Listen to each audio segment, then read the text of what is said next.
So I'm going to do a really quick thoughts review kind on this Tissot PRX. I'm not going to go too much into specs and all those kinds of details because there's plenty of videos out there with all of that. But the hype has died down a lot for this watch. And when the hype was first around, everyone was making reviews on it. But I'm going to tell you what I think about this, having had it for I think a couple years now. I am not a professional watch reviewer or anything like that. I am a professional photographer though, and this is some of my work here. I photograph a bunch of dogs. One of my favorite places in the world to go photograph is Iceland. But yeah, this here might be some of my best work.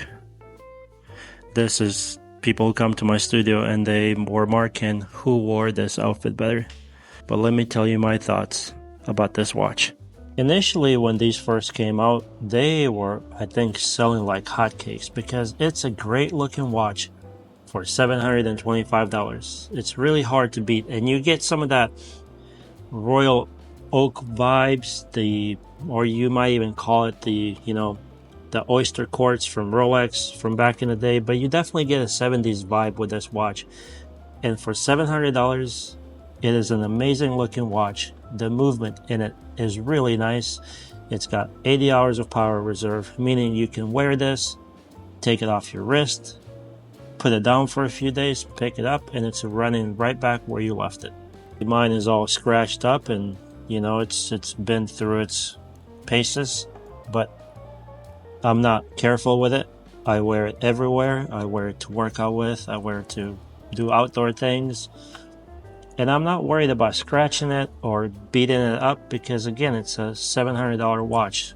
At worst, if you break it completely, let's say you do that, you can always replace it. And it's going to cost you $700 to do so.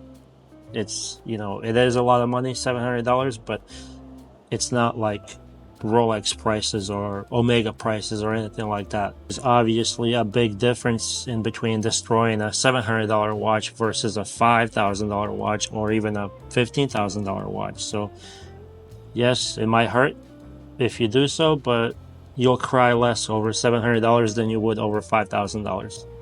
So I mentioned, I think a couple of weeks ago, that I actually want to sell this watch. I want to get rid of it because I found out that in the last 6 months, I barely ever reached for it in my watch box.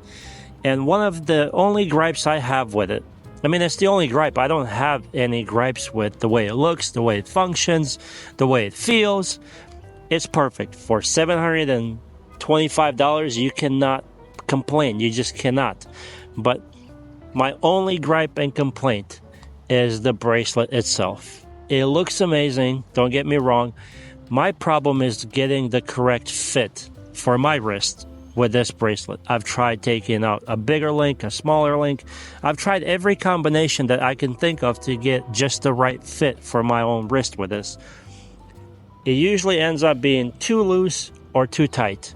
And now, as summer months roll along, you get a tight fit, kind of just a perfect fit in the morning, and by the time afternoon rolls around, your watch is just simply too tight on your wrist to be comfortable.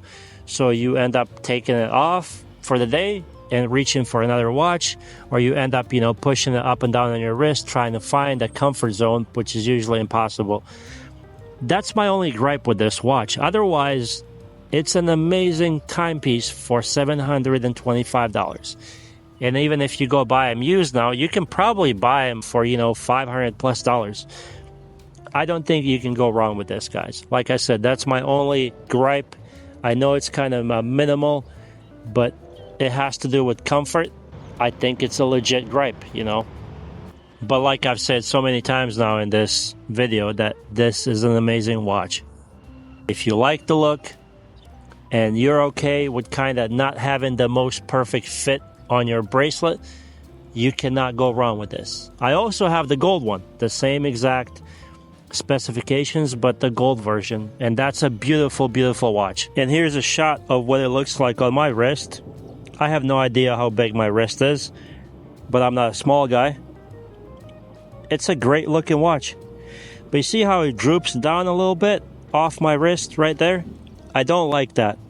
But if I take off another link, then it's just going to be way too tight. And that's kind of my struggle with trying to find that perfect fit for this watch right here.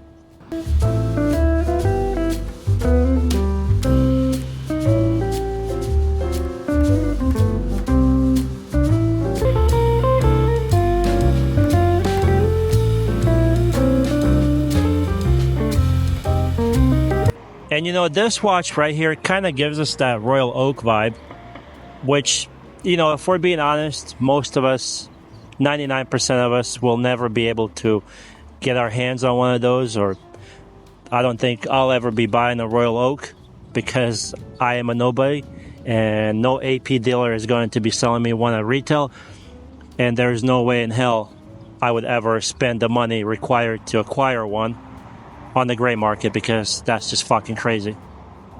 So in conclusion, is this a great watch? Yes, this is an amazing watch for your money. And I think if you are in the market for one, you should definitely go ahead and buy one, because the gripes and the complaints are very minimal, and you know, nothing's perfect. There's no perfect watch. It doesn't exist. But this is a great watch for your money. So I have zero reservations when it comes to recommending that, yes, you go ahead and buy one.